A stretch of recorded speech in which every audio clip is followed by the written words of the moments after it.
Hola, somos las profesoras doctoras María Lara Martínez y Laura Lara Martínez, quien les habla. Hace unos años, cuando estábamos escribiendo este libro, el Breviario de Historia de España, María Lara y yo realizábamos una investigación en paralelo sobre la gripe de 1918, ya que se acercaba el año del primer centenario, el 2018. A día de hoy, en 2020, en esta primavera peculiar que todos estamos viviendo en España desde el confinamiento en nuestras casas, nos resulta paradójico y a la vez triste habernos metido en nuestro propio tema de investigación. Cuando vemos nuestros programas de 2018 sobre la gripe en televisión española, en distintas radios nacionales e internacionales, nuestros artículos, nuestros libros sobre el tema, nos damos cuenta que casi punto a punto, coma a coma, se está repitiendo con 102 años de diferencia. Es como si hubiéramos entrado en el túnel del tiempo y la moviola, en vez de permitirnos avanzar científicamente, nos hubiera llevado al lado más oscuro de la enfermedad. Todos pensábamos que las pandemias eran cuestión de otro tiempo. La peste negra de 1348, como luego la peste volvía en numerosas ocasiones, como en 1599, en el año natal de Velázquez, a Sevilla. También después en 1649, o la viruela en 1622, que también mató a Velázquez en Madrid en 1660. Después la viruela sí que tuvo una vacuna inventada a finales del siglo XVIII por el inglés Edward Jenner, y en 1803 España lideró con la expedición filantrópica de la viruela una gran campaña internacional para promover la vacuna en América y desde ahí a todo el mundo, llegando también a Asia, a Filipinas. Sin embargo, a día de hoy, en 2020, nos encontramos con el pánico ante ese virus que no merece llevar corona y con una situación de impotencia, como la que tuvieron nuestros antepasados en 1918. La gripe 18 empezó en Kansas, en Estados Unidos, pero en mayo de ese año ya había llegado a España. En aquella época se daban consejos profilácticos como lavarse mucho las manos, algo que hoy hacemos, el que no hubiera contacto físico entre las personas. Bueno, se decía que se podían dar besos con un pañuelo en la boca de por medio. Eso no se puede hacer. Ahora ya los besos y los abrazos son virtuales. Pero sí se fumigaban los teléfonos públicos, porque entonces eran cabinas y lugares para conferencias telefónicas. A las telefonistas también se las fumigaba. Había mascarillas, se cosían mascarillas en conventos, como ahora también lamentablemente se ha tenido que volver a hacer, porque escasea el material. Se cerraron escuelas, hubo cursos escolares que empezaron más tarde, se cerraron teatros, no solamente en España, en Nueva York, en todo el mundo. Se prohibieron los espacios públicos ocupados por mucha gente, las manifestaciones quedaron rotundamente prohibidas. Bueno, todo eso, a la luz de 102 años, parece que la humanidad no ha aprendido nada. Por supuesto que nadie es culpable de que exista un virus que se propague y que sea tan cruel y que cause tantas víctimas mortales. Pero si alguien en el futuro ve este vídeo, en el siglo XXII, XXIII, cuando alguien haga una tesis sobre las hermanas Lara, nos gustará que los consejos que hoy transmitimos a la luz de 1918 desde el presente, que es la primavera de 2020, sean puestos en práctica, porque como dice el refrán castellano, más vale prevenir que curar. La historia es magistra vitae. Cicerón, Isidoro de Sevilla utilizaban ese concepto. Siempre se ha traducido aplicando el genitivo latino, que equivale en el análisis sintáctico al complemento del nombre. La historia es maestra de la vida. Pero María y yo preferimos traducir vitae desde el dativo, desde el caso dativo que da lugar al complemento indirecto. La historia es maestra para la vida. Hagamos caso a la historia. El periodismo hoy nos transmite la información sobre el coronavirus en el mundo, sobre el COVID-19. Lo que hoy es periodismo, mañana será historia. también hubo periodismo en 1918 y estaba el debate entre los aliadófilos, los germanófilos, en las páginas de los periódicos españoles, porque España era neutral en la Primera Guerra Mundial. Se colgó el San Benito de gripe española a nuestro país, cuando después, hace unos años, la OMS prohibió que se estigmatizara con el nombre de una enfermedad a un país, a una persona, a un animal, a una cosa. Los virus no tienen nacionalidad. Lo que hay que hacer es evitar el contagio. Por eso estamos confinados. Y lo heroico y lo valiente en esta primavera de 2020, para quienes podemos teletrabajar, como María y yo, como profesoras de la UDIMA y como historiadoras de Cuatro, con nuestra sección Vamos a contar verdades, en Todo es mentira, con Risto Mejide, donde nos podéis ver todas las semanas. Pues María y yo nos quedamos en casa, teletrabajando. Hay profesiones que en 1918 y en 2020 no pueden teletrabajar. Los miembros de las fuerzas y cuerpos de seguridad del Estado, las personas que trabajan en supermercados o en la limpieza para higienizar los espacios públicos. Quienes sí podemos teletrabajar, tenemos que quedarnos en casa, porque es una actitud responsable con nosotros mismos y con nuestro entorno. Entre todos pararemos a ese virus, que le quitaremos la corona y lo desterraremos para siempre, no solamente del planeta Tierra, sino del sistema solar. En 1918 hubo enfermos como Alfonso XIII, también el presidente del gobierno de aquella época, que era Manuel García Prieto. Hubo políticos que también enfermaron, aparte del presidente del gobierno, pues el conde Romanones, Eduardo Dato, obispos como Manuel González, que después fue obispo de Málaga, también es senador del arzobispado de Granada, en una época en la que los nombramientos se hacían así, después ha sido canonizado, proclamado santo, Manuel González. Y hubo pintores como Taibo, un pintor de La Coruña, que murió de la gripe del 18. También murió el autor del Beso, el pintor Klim, pero sobrevivió Munch y la aviadora Amelia Earhart. Tenemos que tener esperanza en sobrevivir y en protegernos. Y a consecuencia de la gripe de 1918 fallecieron 2 de los 3 pastores de Fátima, de los videntes de la Virgen, Francisco y Jacinta, respectivamente en 1919 y en 1920 por las complicaciones de la neumonía y de esa gripe. En 1918, como decía la doctora Laura Lara, el primer caso fue el 5 de marzo. Un cocinero se presenta en el servicio de enfermería de Fort Riley, del campamento militar, y tenía fiebre, se encontraba mal, lo dejaron ya en la enfermería, y a la hora de comer eran ya decenas los soldados que estaban enfermos. En Francia, en Alemania, en las trincheras de toda Europa, corrió el virus de la gripe. De hecho, del planeta solo se libraron determinadas zonas como la desembocadura del Amazonas o también algunas islas del Atlántico Sur, como Santa Helena. Y el caso es que el virus de la gripe de 1918 dio la cara de que afectaba a todas las capas sociales y también afectaba a ancianos, personas con dolencias y personas que no tenían ningún problema de salud y que eran jóvenes y fuertes. Hubo muchas fake news sobre la gripe. Por ejemplo, se decía que si las personas estaban con sobrepeso no les afectaba el virus, cosa que era totalmente incierta. Ante la falta de medidas terapéuticas eficaces se aplicaban sangrías, cosa que nos puede parecer pues también aberrante, pero es que no había una vacuna. Se estaba experimentando, se montó una comisión internacional en la que estaba un joven, que luego sería Gregorio Marañón.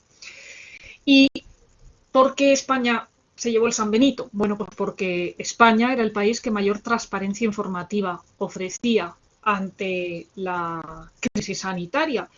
Como era país neutral en la Primera Guerra Mundial, igual que la opinión pública estaba dividida y en los salones había intelectuales que eran aliadófilos y otros germanófilos, también en el Palacio Real de Alfonso XIII, su madre, María Cristina de Habsburgo Lorena, era más germanófila y su esposa, Victoria Eugenia de Battenberg, era más aliadófila, porque era de origen inglés. Bueno, pues los debates se hablaba sobre la gripe del 18, en las viñetas de los periódicos aparecía la gripe como una calavera con chaqueta de torero y traje de flamenca cruzando los Pirineos, y el humor fue una respuesta sabia porque se estaba colgando un muerto a España que no era suyo, que la gripe no había nacido en España ni había tenido en España más muertos que en otros lugares. 50 millones en el mundo, 250.000 personas murieron de gripe del 18 en España, pero realmente España, por esa transparencia informativa, pues se llevó el apellido de la gripe. Desde 2015 está prohibido por la Organización Mundial de la Salud que las enfermedades sean bautizadas con nombres de animales, de personas o de países para no estigmatizar. Hay que decir que en 1948 aparecería la Organización Mundial de la Salud, pero en 1918 no había ningún organismo a nivel internacional que velara por la salud pública. De manera que al acabar la Primera Guerra Mundial, cuando se crea la Sociedad de Naciones como embrión de lo que luego sería la ONU, después de la Segunda Guerra Mundial, aparte de evitar una nueva conflagración, se crea una rama sanitaria dentro de la Sociedad de Naciones para dar respuesta a los interrogantes de la gripe del 18 con el objetivo de que nunca volviera a repetirse. La gripe del 18 tuvo en España 3 fases. En los periódicos de mayo de 1918 aparecían las portadas que llegaba la gripe, pero que tendría efectos leves sobre la salud. Algo que era mentira, pero también con el coronavirus, hasta que se ha visto la gravísima situación, también había quien decía que eran efectos leves y ahora nos encontramos con esta situación tan lamentable. Por otro lado, tenemos que decir que en esas epidemias el estar la gente en tumulto también ocasionaba mayores contagios. Si el primer brote fue en mayo de 1918, se dijo que también con las verbenas y con las fiestas de San Isidro, pues el virus había corrido más rápido. La segunda epidemia, el segundo brote, vino en septiembre, cuando todo parecía aparentemente más calmado, con la vendimia, con las fiestas patronales de los pueblos y ciudades y el regreso de población por la frontera de Francia. Y fue la oleada más mortal de todas. Y la tercera de las oleadas vino en la primavera de 1919. Entre las medidas que tomaron las autoridades locales y las autoridades centrales se encontraba crear comisiones para vigilar en cada región el avance de la enfermedad y tratar de combatirla. Se cerraron colegios, se cerraron teatros y además de todo ello, en la segunda de las oleadas tocaba en el otoño de 1918 abrir el curso escolar. Bueno, pues hubo universidades que hasta después de los Reyes de 1919 no abrieron las aulas, no tuvo lugar esa apertura del curso. Además, hay que decir que se pedía que estuvieran desinfectadas las ropas y los muebles de segunda mano que se vendieran. Se limpiaban las calles, se regaban las vías públicas, se pedía que la gente se lavara las manos, hubo cuarentena y se cerraron las fronteras, tanto por barco como también los desplazamientos por ferrocarril. Y se pedía la colaboración ciudadana, tanto con el confinamiento, permaneciendo en casa, como también en las farmacias, pues que hubiera medicamentos y también que hubiera voluntarios en los hospitales, porque los hospitales del momento eran hospitales provinciales y casas de socorro. Se quedaron desabastecidas y llenas de gente, no daban abasto. Entonces, es que además en esa época el estado de bienestar actual no existía. Claro. Es decir, que la educación y la sanidad se consideraban artículos de lujo. Afortunadamente, en 102 años, aunque no hayamos podido frenar al virus, y aun cuando no se haya sacado ese aprendizaje de que no hay que fomentar las aglomeraciones humanas cuando ya se sabe que hay países afectados y hay contagios, pues sí que se ha avanzado en pensar que la educación y la sanidad no son lujos, sino derechos que son inalienables, que una persona, por el hecho de nacer, tiene que tener una alfabetización y tiene que tener una asistencia sanitaria. Y se pedía que fueran voluntarios, que entre los estudiantes del último curso de licenciatura se reclutaran médicos para atender esos hospitales de campaña. Incluso, igual que está pasando ahora, personal sanitario jubilado o que no se dedicara a la profesión. Castelao, el caricaturista gallego, en Rianso atendió a los enfermos retomando la bata de médico carrera que él había estudiado pero que no ejercía porque todos sus colegas estaban enfermos o habían fallecido. Y hospitales de campaña, a lo largo de la historia de España ha habido muchos. Bueno, la gripe del 18 se llamó de maneras diversas, se la llamaba la fiebre de las moscas de arena en Italia, se la llamaba la fiebre de Flandes, se la llamaba también la fiebre de los 3 días, y en el caso de España, el soldado de Nápoles, porque era la canción que era el hit parade del momento, pertenecía a una zarzuela del maestro Serrano, la canción del olvido. Y como decíamos, bueno, pues junto con todos estos aspectos, cómo no se ha podido predecir la gripe de 1918 en 2020 en otro fenómeno diferente como es el coronavirus, pero con muchos rasgos en común. Hay una teoría sociológica que es la del cisne negro, la formula Taleb, un investigador libanés a principios del siglo XXI, pero retoma ideas que venían desde los romanos y la metáfora de Juvenal, del poeta romano, que decía que nunca sería posible ver un cisne negro. La ciencia se construye con hipótesis que pueden ser constatadas o refutadas por la evidencia, por la observación y por el trabajo experimental. Y en el siglo XVII se encontraron cisnes negros en Australia, en una expedición holandesa. Y bueno, pues el fenómeno cisne negro hace referencia a sucesos que se presentan como una emergencia, que marcan un antes y un después, y que después, a la larga, se ve que pudieron ser predichos. También hay que decir que entre esos hospitales que queremos mencionar, bueno, hospitales improvisados como el que vemos ahora que el ejército está instalando en el IFEMA, pues en la Guerra de Granada, en los últimos estertores de la Reconquista, tal como la denominamos hoy, Isabel la Católica, Isabel de Castilla, donó camas y habitaciones para que colocaran a los enfermos, son los llamados hospitales de la Reina, y en las puertas de esos hospitales, especialmente en los quirófanos, aparecían unas letras, la A y la Z, inicio y fin del alfabeto, como vida y muerte, y también la D mayúscula y la Y mayúscula por la grafía antigua del nombre Isabel.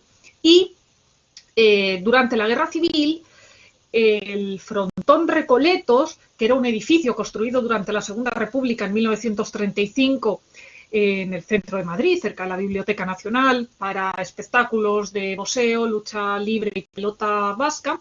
Bueno, pues ese edificio que se había construido con planos de 1935 del arquitecto secundino Zuazo y del ingeniero Eduardo Torroja, al estallar en julio del 36 la Guerra Civil, el Ateneo Libertario de Delicias decide que sea un hospital de sangre y desde ese momento va a albergar enfermos. Cuando vemos las imágenes de los enfermos trasladados por los soldados al IFEMA, es que parecen instantáneas, idénticas a las de 1936 del frontón Recoletos.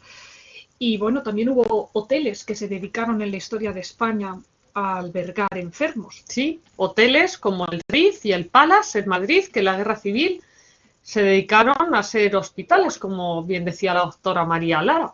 Eran espacios reconvertidos y el 20 de noviembre de 1936, el mismo día en que fue fusilado José Antonio Primo de Rivera en la cárcel de Alicante, moría en una de las camas del Hotel Ritz convertido en hospital el anarquista Buenaventura Durruti. También ha habido palacios a lo largo del tiempo empleados como hospital, como el Palacio Real de Aranjuez, que Alfonso XII lo dejó para que estuvieran los soldados enfermos de cólera en 1885, que él mismo visitó el 2 de julio y que fue en tren, en el tren de la Fresa, pero el gobierno montó en pánico cuando se enteró el presidente del gobierno, que era Antonio Cánovas del Castillo, el ministro de Gracia y Justicia, y mandaron una comitiva para que Alfonso XII volviera de urgencia a la Villa y Corte. El pueblo de Madrid lo esperó en la estación de Atocha. La historia es magistra vitae, saquemos enseñanzas de todo el legado que otras personas vivieron antes que nosotros. Velázquez, Murillo, los pintores del siglo de oro también vivieron una época de pandemias. Velázquez nace en Sevilla en 1599, en un año en que había peste en la capital del Guadalquivir. Muere en 1660 de viruela en Madrid, pero en 1649 había habido otra oleada de peste y en 1622 otra de viruela en su ciudad natal. Varios hijos de Murillo murieron de peste. Bueno, pues saquemos una enseñanza. La peste ha existido desde 1348 en la vida cotidiana de los europeos y mucho más atrás, porque en el Imperio Romano también hubo varias oleadas de peste. Después, en 1803, España capitaneó una expedición, la expedición filantrópica a la viruela, para inmunizar al mundo de viruela con la vacuna que había inventado un inglés, Edward Jenner, a finales del siglo XVIII, pero fue España, con Carlos IV como rey, quien financió ese viaje con Isabel Zendal, con el doctor Balmis, con una veintena de niños que actuaban como vacunas vivientes, como probetas vivientes, porque pasaba la vacuna de brazo a brazo y así se llevó a América, a Filipinas y se inmunizó a todo el planeta gracias a España con la vacuna de la viruela. Por eso se llama Operación Balmis, la labor que el ejército está desarrollando en el COVID-19 para protegernos a todos del coronavirus. El nombre del médico militar, amigo de Carlos IV, que viajó en el buque María Pita junto a Isabel Zendal y a los niños que fueron los artífices de que en su organismo se pudiera perpetuar la vacuna de la viruela. Algún día existirá una vacuna para que también nos podamos inmunizar del coronavirus, de ese virus que no merece llevar corona, pero a día de hoy, en la primavera de 2020, lo único que podemos hacer es protegernos, teletrabajar, estar ayudándonos unos a otros a través de la distancia, pero de la cercanía que ofrecen las nuevas tecnologías y sacar una enseñanza de todo esto. Cuando podamos volver a nuestra vida diaria, cotidiana, de rutina, esa vida que ahora tanto echamos de menos, que todos hayamos sacado un aprendizaje de este confinamiento, que en la vida diaria unos traten de allanar el camino a los otros y que moralmente hayamos crecido igual que nuestro sistema inmunológico responda. Tenéis nuestro contacto a través de Instagram, Historia Hermanas Lara, Twitter, @DRA, abreviatura doctora María Lara, @DRA Laura Lara, Facebook María Lara Martínez, Laura Lara Martínez, y podéis estar en comunicación con nosotras, seguirnos a través de nuestras redes sociales, de nuestras clases en la UDIMA como profesoras y como historiadoras en 4. Esperamos sobrevivir a esta pandemia y tener mucha vida futura para seguir escribiendo páginas de historia de la ciencia de Clio, María, Lara y yo. Porque como dijera Plutarco, no escribimos historias, sino vidas. A día de hoy se está percibiendo como la respuesta cultural es una llamada también a la solidaridad y los cauces de entretenimiento de las personas que están confinadas a través de la música, de las redes sociales, de la literatura, de los libros, de las editoriales. Bueno, en 1918, como las personas no podían ir al teatro porque también estaban confinadas y se habían cerrado los lugares públicos, leían La malquerida de Jacinto Benavente, Los intereses creados, o de Antonio Machado, Campos de Castilla, o Soledades y otras poesías. También, como decíamos, la música y, bueno, ¿qué más vamos a comentar en estas horas de incertidumbre para todos? Que nuestro llamamiento de quedarse en casa y de que estemos todos lo mejor posible. 3 palabras: resistencia, resiliencia, esperanza. Gracias.